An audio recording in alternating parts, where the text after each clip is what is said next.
Meus irmãos, graça e paz, amém, boa noite, que a paz do Senhor esteja sobre a sua vida. Sempre uma alegria nós estarmos juntos, né? E que bom ver que nós estamos bem sintonizados a mensagem, com a liturgia, com os cânticos. Obrigado. Queridos, hoje eu quero falar com vocês sobre discipulado, sobre a jornada do discipulado. Eu gostaria de convidar você para que nós possamos abrir a Bíblia juntos. Primeira carta de Paulo aos Tessalonicenses, no capítulo 4, do verso 1 até o verso de número 12. É uma palavra de encorajamento para você, para que você possa continuar engajado no discipulado do Senhor Jesus Cristo. Se você já entregou a sua vida ao Senhor, já se rendeu ao chamado dEle, por obra do Espírito Santo, você já está caminhando nessa jornada de discipulado. Diz assim a palavra do nosso Deus, capítulo 4, a partir do versículo de número 1, de 1 Tessalonicenses. Finalmente, irmãos, pedimos a vocês e os exortamos no Senhor Jesus, que assim como aprenderam de nós a maneira como devem viver e agradar a Deus, e efetivamente o estão fazendo, vocês continuem progredindo cada vez mais, porque vocês sabem quantas instruções demos a vocês da parte do Senhor Jesus, pois a vontade de Deus é a santificação de vocês, que se abstenham da imoralidade sexual, que cada um de vocês saiba controlar o seu próprio corpo em santificação e honra, não com desejos imorais, como os gentios que não conhecem a Deus, e que nesta matéria ninguém ofenda nem defraude o seu irmão, porque contra todas essas coisas, como já antes avisamos e testificamos, o Senhor é vingador, pois Deus não nos chamou para a impureza, e sim para a santificação. Portanto, quem rejeita essas coisas, não rejeita uma pessoa, mas rejeita Deus, que também dá o seu Espírito Santo a vocês. E quanto ao amor fraternal, não há necessidade que eu lhes escreva, porque vocês mesmos foram instruídos por Deus a amar uns aos outros. E na verdade vocês já estão fazendo isso em relação a todos os irmãos em toda a Macedônia. Porém, irmãos, exortamos a vocês que progridam cada vez mais e se empenhem por viver tranquilamente, cuidar do que é de vocês, trabalhar com as próprias mãos, como ordenamos, para que vocês vivam com dignidade à vista dos de fora e não venham precisar de nada. Amém. Recentemente eu conheci o Felipe. Eu estou te contando isso porque ele me autorizou a contar, né? Felipe hoje é um missionário. Conheci ele no sul de Minas Gerais. Felipe está lá numa base presbiteriana de missões. E ele contou o testemunho dele, né? Diz ele que um dia estava na faculdade e os amigos disseram assim: rapaz, todo mundo podia ser crente igual o Felipe. O Felipe faz tudo que a gente faz. Por que não ser igual a ele? Diz ele que filho de crente, nasceu na igreja, cresceu na igreja. Dizer que foi encolhendo pelos bancos. Dizer que foi encolhendo de vergonha. E aquilo dali foi um dos momentos que Deus usou para fazê-lo despertar, para fazê-lo, como a gente diz lá no interior, né, de onde eu vim, fazê-lo acordar para a vida, no que concerne a sua jornada espiritual. Porque se o Felipe era um modelo de crente para o povo que não era crente, algo de errado não estava certo, né? Porque ele de fato estava vivendo uma vida que não tinha nada a ver com o Evangelho. Nada a ver com o Evangelho. Bom, hoje nós estamos diante de um texto em que o apóstolo Paulo está preocupado com a igreja do Senhor Jesus, para que nós possamos continuar cada vez mais distantes da experiência que o Felipe teve. Paulo está se dirigindo para um povo que já está vivendo em santidade de vida.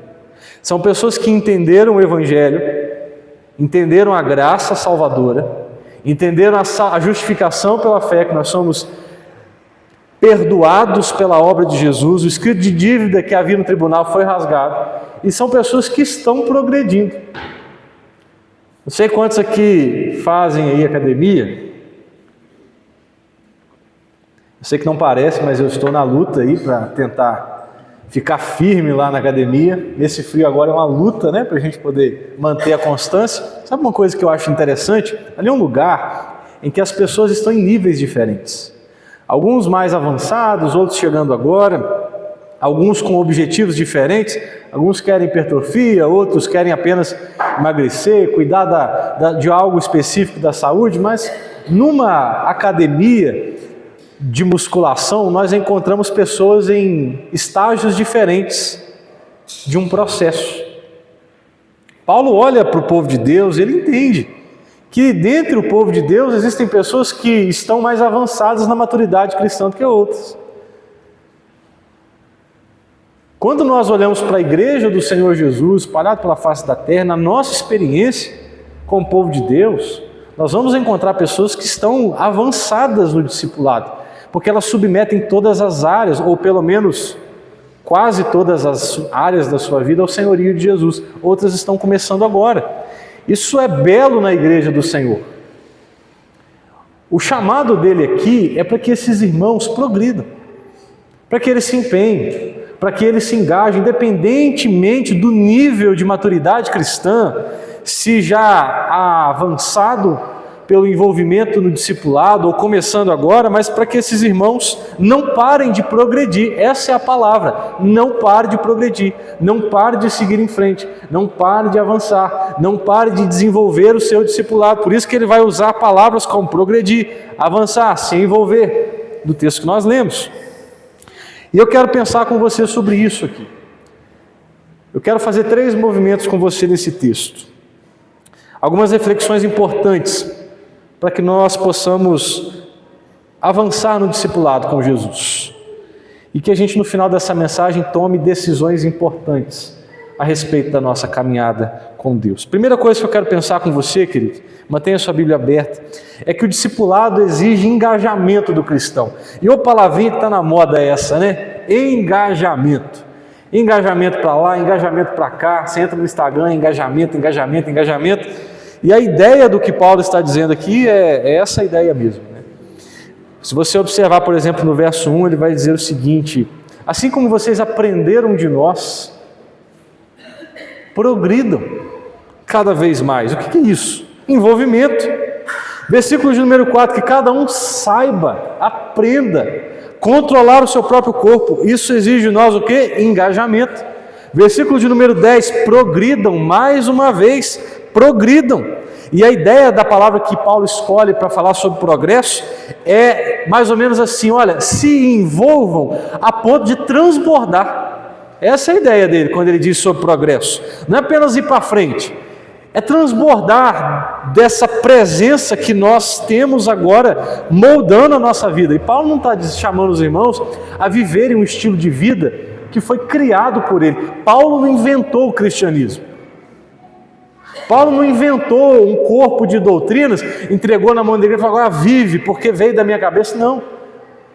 Paulo está chamando o povo a viver algo e se engajar em algo que foi dado pelo próprio Senhor Jesus a eles como discípulos. No capítulo 2, versículo 13 dessa mesma carta, Paulo diz assim: olha, vocês acolheram a palavra que eu preguei a vocês, não como palavra humana, mas uma palavra que é a verdade e que veio do próprio Deus e que agora está operando eficazmente em você. O que Paulo está dizendo? Queridos, existe uma maneira de viver do jeito de Deus. O mundo e a sociedade têm a sua maneira de viver, de enxergar a sexualidade, de enxergar o dinheiro, de enxergar o poder, os negócios. E Paulo está apresentando para o povo de Deus que discípulo de Jesus precisa se preocupar em se engajar com a maneira como Deus deseja que vivamos como seus discípulos. É muito bom frequentar um culto como esse. Particularmente, eu gosto demais das 2 músicas que foram cantadas aqui, do Projeto Solo.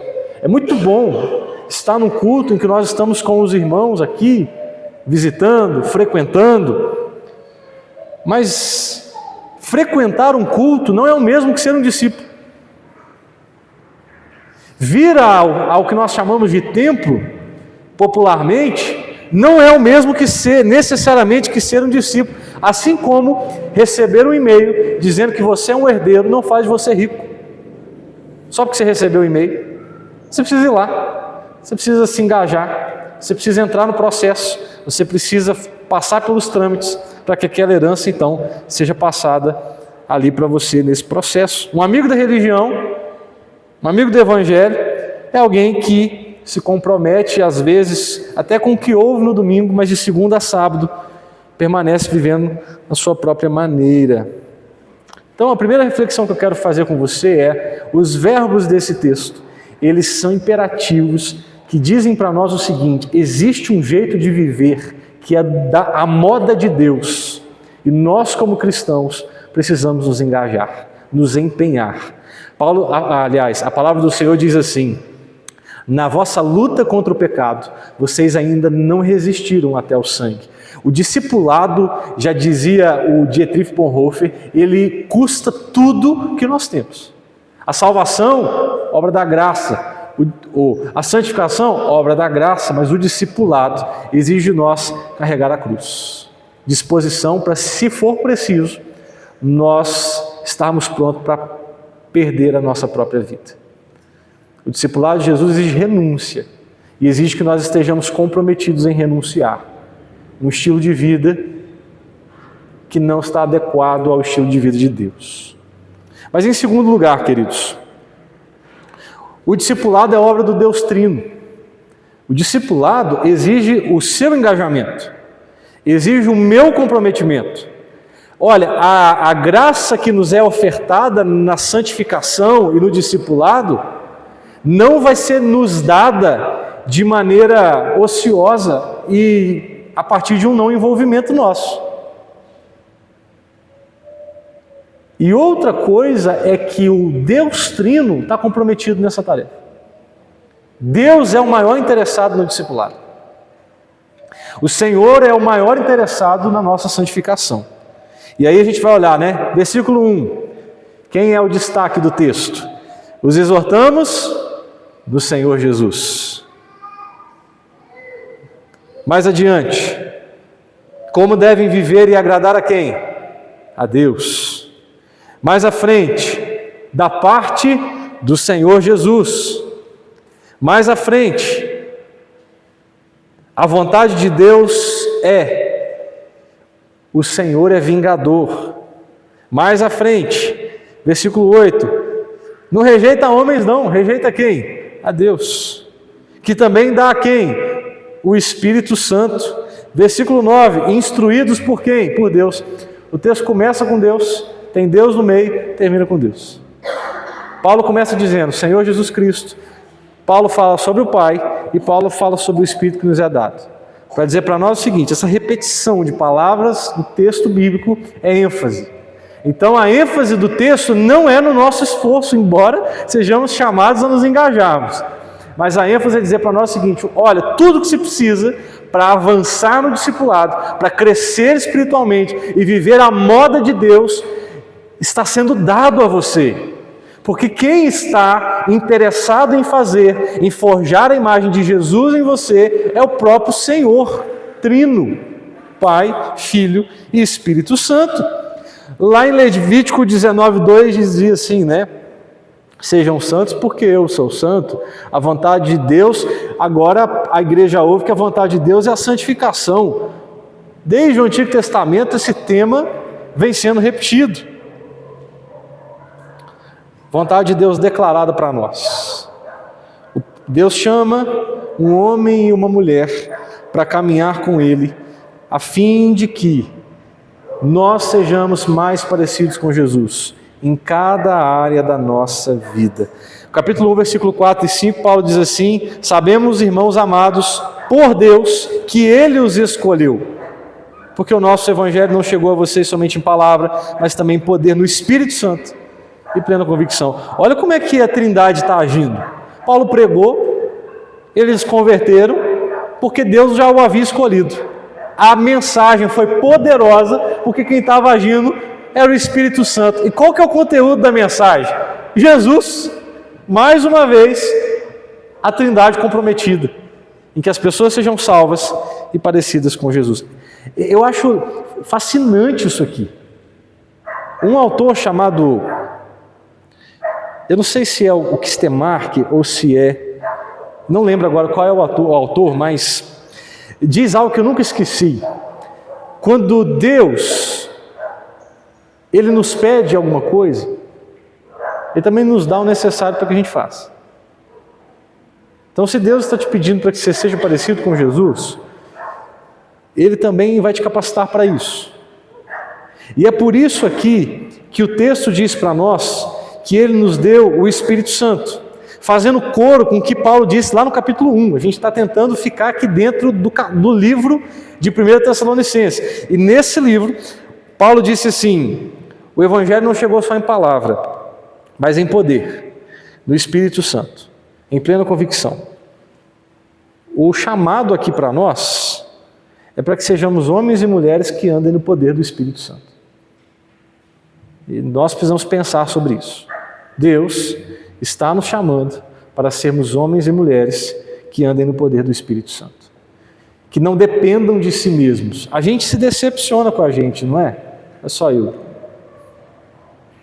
A gente se chateia às vezes com as nossas reações, as nossas ações, os nossos comportamentos. E às vezes a gente não vê mudança porque às vezes o processo de mudança que a gente está querendo viver é na força do nosso braço. E Paulo está dizendo que nós já recebemos e vamos encontrar em uma relação com o Senhor, por meio do seu Espírito Santo, o que necessitamos. Então o discipulado é coisa de Deus. Olha, Deus foi quem criou o discipulado, o alvo do discipulado é Deus, o meio para crescer espiritualmente é Deus, o conteúdo da mensagem é Deus, é tudo sobre Ele. É tudo sobre Ele. Então quando você se sentir desanimado, desencorajado, a seguir em frente na sua caminhada com Jesus, sem forças, o momento precioso é quando a gente se vê sem forças. Quem diz isso? Paulo, né? 3 vezes roguei ao Senhor, porque me foi posto o espinho na carne, para que eu tirasse de mim, mensageiro de Satanás, enviado para me esbofetear. Ao que o Senhor virou para mim e disse: não, a minha graça te basta, porque o meu poder se aperfeiçoa na sua fraqueza. Aí Paulo diz assim: não, de boa vontade, pois, me gloriarei na minha fraqueza. E nesse mesmo texto vai dizer assim: olha, ele entendeu que é quando eu sou fraco, é que eu sou forte. Porque quando nós estamos fracos, fica em evidência o poder de Cristo. Quando nós estamos fracos e vivemos mudanças, fica evidente de quem a operou em nós não foi a força do nosso braço, mas foi o próprio Senhor, forjando o caráter de Cristo nessa pedra bruta que somos nós. Todo crente é uma pedra bruta, em que o Espírito Santo vem esculpir a imagem de Cristo em nós. Você tem buscado, querido, ser uma pessoa cheia do Espírito Santo? A experiência de recebermos o Espírito Santo é única e acontece quando, segundo Paulo, ouvimos a mensagem do Evangelho, cremos no nosso coração, somos selados com o Espírito, Efésios 1. Mas no mesmo livro de Efésios, no capítulo 5, Paulo diz que nós devemos nos deixar ser cheios do Espírito Santo. E nós precisamos buscar isso. E o mais interessante é que quando somos cheios do Espírito Santo, as relações no trabalho, em casa, na rua, essas relações sentem que nós estamos sendo cheios do Espírito Santo. Mas em último lugar, o discipulado ele se estende de forma abrangente. Ele exige de você engajamento, ele é obra do Deus Trino, mas ele também é abrangente. O Abraham Kuyper, um antigo pastor e primeiro-ministro dos Países Baixos, ele escreveu uma coisa interessante. Ele diz assim: olha, não há 1 centímetro sequer, 1 milímetro sequer em tudo que existe que Jesus não diga é meu. É tudo dele. Tudo dele. É tudo do Senhor. E aí eu olho para a caminhada dos discípulos de Jesus, de nós discípulos, e aí eu percebo que nós às vezes temos dificuldade de submeter algumas áreas ao senhorio de Jesus. Você já reparou isso? E parece que para algumas pessoas Jesus pode ir até algumas áreas, né, da vida delas. Jesus, o Senhor manda até aqui, daqui é do meu jeito. E sabe qual é o grande desafio do discipulado? É aprendermos a submeter ao senhorio de Jesus todas e cada uma das áreas da nossa vida. Jesus tem algo a dizer sobre a maneira como lidamos com o dinheiro. Jesus, através da sua palavra, uma cosmovisão, uma maneira de enxergar a vida pelas Escrituras, nos ensina a maneira como devemos nos portar no nosso trabalho, os princípios que devem reger o nosso comportamento no nosso trabalho.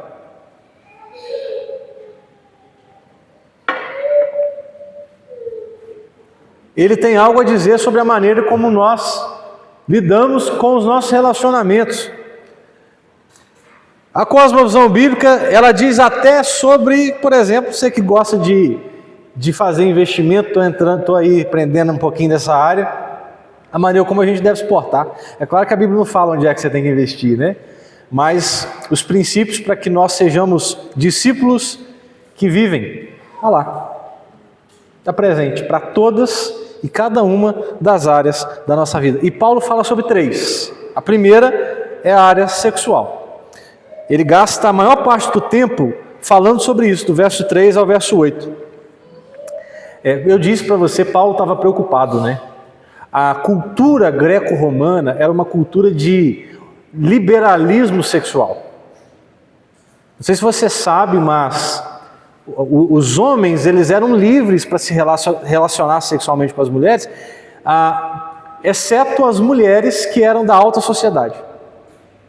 Então as escravas e as demais mulheres que não eram da alta sociedade, elas estavam debaixo do radar dos homens da época.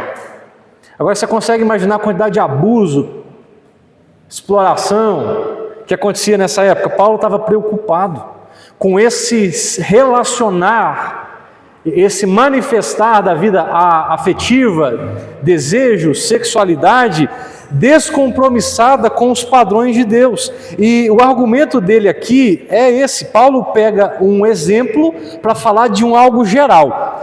Nos parece, aí aqui eu vou subir nas costas de alguns autores, nos parece que dentro daquela comunidade cristã estava havendo um caso de adultério, e por isso que Paulo fala sobre defraudação nessa relação de ofensa entre irmãos. Só que veja, Paulo não está tratando somente esse caso. Paulo usa um exemplo particular para falar de uma coisa geral. Paulo diz assim, olha, isso é um problema, mas perceba, a vontade de Deus é a pureza sexual, de um contexto mais abrangente, porque ele está preocupado. Ele está preocupado com as coisas que nós conversamos. A queda sexual, queridos, não começa no ato. Começa muitas vezes nas conversas imorais, que muitos sustentam. Por isso que o próprio apóstolo Paulo, na sua carta aos Efésios, vai dizer assim, que não deve haver menção de imoralidade sexual, porque isso não é próprio para os santos. Então, a pureza dos afetos, dos desejos, precisa ser algo que vivemos nos bastidores e em público. Isso aqui é para quem é casado, isso aqui é para quem é noivo, isso aqui é para quem é namorado e até para quem é solteiro e não namora.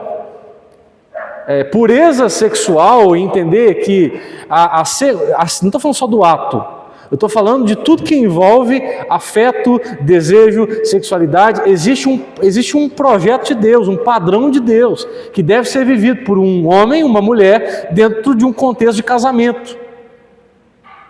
E lembra o que Paulo diz? Olha, precisamos nos engajar com isso, porque, ao contrário disso, ele vai dizer, quem rejeita isso não rejeita homens. Você viu aí que está escrito? Vai lá. Quem rejeita isso não rejeita homens. Rejeita quem? Está escrito aí. Rejeita Deus. Veja só. rejeitar o jeito de viver de Deus é rejeitar Deus. Isso é muito sério. E é por isso que nós precisamos nos engajar no jeito de viver de Deus, mas não só. Paulo vai falar sobre o progresso nessa área, mas na vida comunitária também, versículo 9 e versículo 10. Paulo vai falar para nós que essa era uma igreja elogiável. Elogiável. A região de Tessalônica era a cidade principal da Macedônia. E a Macedônia tinha vários pontos e polos de pobreza. E os crentes espalhados ali. Você pode perceber na sua Bíblia que Paulo está elogiando a igreja, porque eles ajudaram a suprir financeiramente muitos irmãos que estavam sem recursos financeiros. Mas Paulo continua, apesar dos elogios, dizendo: queridos, progridam, porque ainda havia arestas a serem aparadas naquela comunidade. Então Deus está preocupado em que nós venhamos progredir na maneira como tratamos uns aos outros aqui dentro. Na nossa comunidade de fé, precisamos ser leais uns aos outros. Precisamos proteger a honra uns dos outros. Queridos, olha, Provérbios fala sobre 6 coisas que Deus odeia e a 7ª ele detesta. E a que ele detesta é a intriga, é quem causa intriga entre os irmãos. Então, sabe quando é que a fofoca tem fim? Quando ela encontra um ouvido que dá fim a ela. Nós precisamos honrar a vida uns dos outros. Nós precisamos admoestar uns aos outros. Quem diz isso é o próprio Paulo, né? No capítulo 5, ele vai falar que nós precisamos admoestar os insubmissos, consolar os desanimados, nós precisamos amparar os fracos e ser longânimo para com todos. Eu lembro quando eu cheguei em Lafayette ano passado, eu peguei a bendita da tal da dengue, e olha, eu já tinha tido dengue, mas parece que o mosquito do Rio de Janeiro não é da mesma safra daqui de Minas, porque o mosquito que me derrubou foi o mosquito da safra mineira. E aí eu achei muito interessante que eu queimei de febre. Esse dia eu preguei, eu cheguei em casa e eu comecei a tremer de frio, e aí eu só tive força para abrir uma água gelada e enfiar debaixo do chuveiro.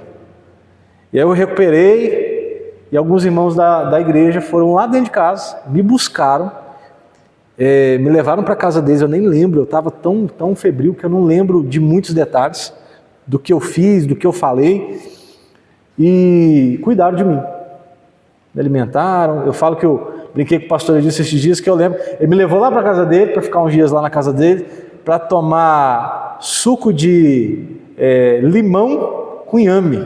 Já experimentou? Que delícia! Inhame com limão. Foi tiro e queda para eu melhorar. Isso é igreja. Isso é progredir na fé. Admoestar aqueles que não se submetem, consolar os desanimados, fortalecer os que estão fracos. Às vezes a fraqueza é física mesmo.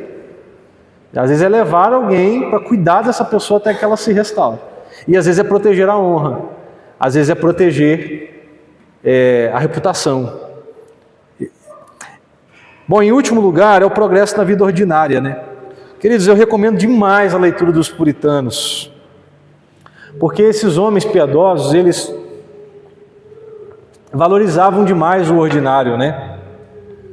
E aí o versículo 11 e 12 vai fechar aqui com chave de ouro, dizendo para nós sobre a vida ordinária a qual nós devemos nos empenhar. Viver tranquilamente, cuidar do que é nosso, trabalhar com as próprias mãos, para viver com dignidade à vista dos que foram, sem precisar de nada. O pastor John Piper, escreveu uma vez que a grande parte da vida cristã é feita de coisas ordinárias: trocar fraldas, pagar contas e perdoar pequenas ofensas. Deus também está nisso.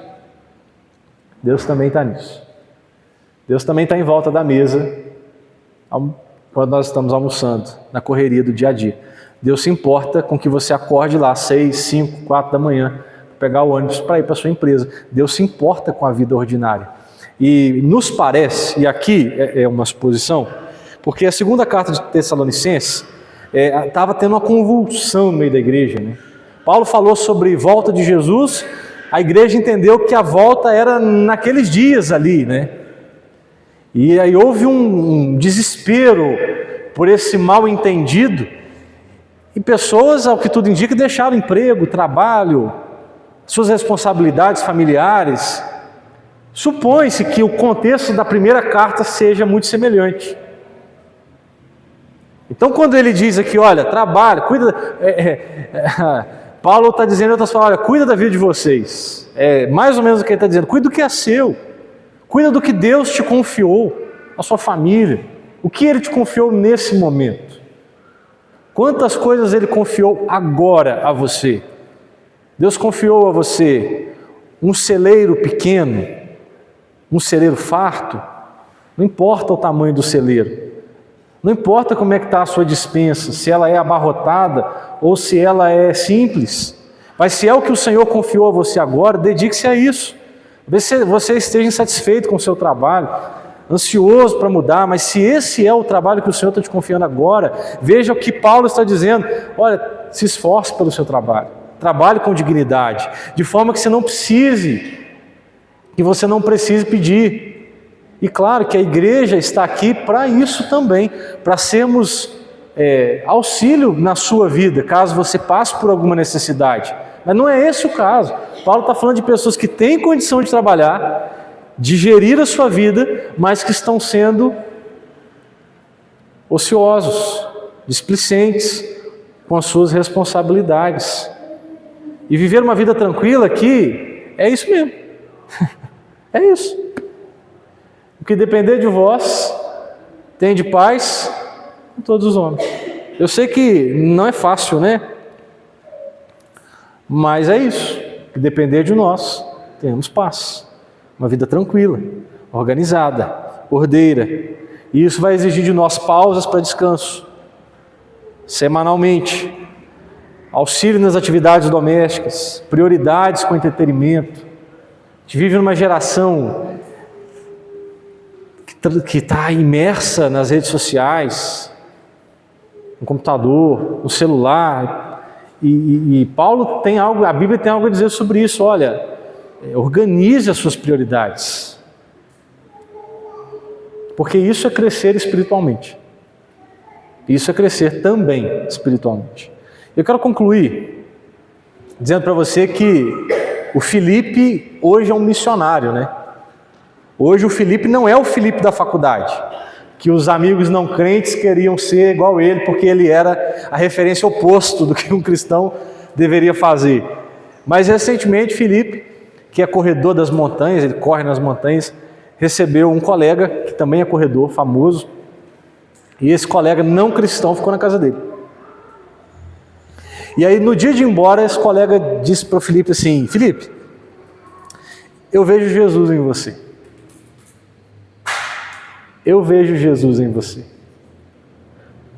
É o mesmo Filipe? O que aconteceu entre o Filipe da faculdade, sem nenhum testemunho, que os ímpios aplaudiam, por ter uma vida igual, e o Filipe que agora ouve do corredor não cristão: eu vejo Jesus em você. O que aconteceu entre um Filipe e outro? Jesus, comprometimento, discipulado, santificação, renúncia do pecado, acordar para a vida espiritual, assumir a responsabilidade que está diante de nós, entendendo que nessa jornada o maior interessado em forjar o caráter de Cristo em nós é o próprio Deus Trino, que já nos deu o que precisamos, e nós só precisamos usar. Nós só precisamos fazer uso dos meios que Ele já nos dispôs: a oração, leitura da palavra, o tempo devocional, jejum, participação nos sacramentos, participação na comunidade dos santos, os meios que o próprio Deus já dispôs para nós. Se você quiser usar até o termo que os nossos irmãos pentecostais usam, tomar posse. Talvez essa seja uma boa maneira de usar esse termo, né? É nos apropriarmos do que o Senhor Jesus já dispôs para nós. Foi isso que aconteceu entre um Filipe e outro. Ele se apropriou dos meios que o Senhor já o deu. Eu encerro aqui dizendo para você o que diz o versículo 12, né? A ideia aqui é que a nossa vida seja uma vitrine da glória de Deus, de forma que nós sejamos luz para aqueles que estão fora. Vamos orar? Você deseja se comprometer com crescer à semelhança de Cristo? Você deseja... Em seguida, Paulo vai falar da vinda de Jesus, né? Então esse é um alerta para nós que estamos aqui aguardando o Rei que vem. É agora, enquanto Jesus ainda não retornou, que é o tempo de crescermos em maturidade. Você e eu precisamos ser homens que andem no poder do Espírito, que vivam e busquem a semelhança com o amado da nossa alma. Para a glória de Deus Pai. Senhor Deus, nós te agradecemos que a Tua palavra ela é tão atual, atualíssima é a Tua palavra. Como nós somos encorajados a progredirmos, transbordarmos a semelhança do nosso Mestre. E que bom que já temos o Espírito Santo. Aqueles que um dia ouviram a palavra da verdade, creram, foram selados com o Espírito. Que bom porque isso significa que não precisamos fazer nada na força do nosso braço. Apenas nos engajarmos, nos comprometermos em usar os meios que o Senhor mesmo dispôs para que crescêssemos em maturidade, em santificação. Nós queremos arrepender dos nossos pecados. Não somos quem deveríamos ser, mas por sua mão já também não somos quem um dia fomos. Mas que esse meio não seja suficiente para nós, que possamos querer mais, crescer mais, progredir mais. Ó Senhor, e se nessa noite há alguém neste lugar que ainda não se rendeu ao Evangelho de Jesus, que essa seja uma noite de entrega, de rendição e de um comprometimento, de uma resposta a essa graça que nos é ofertada pela fé. Em nome de Jesus. Amém. Amém, queridos. Que Deus te abençoe.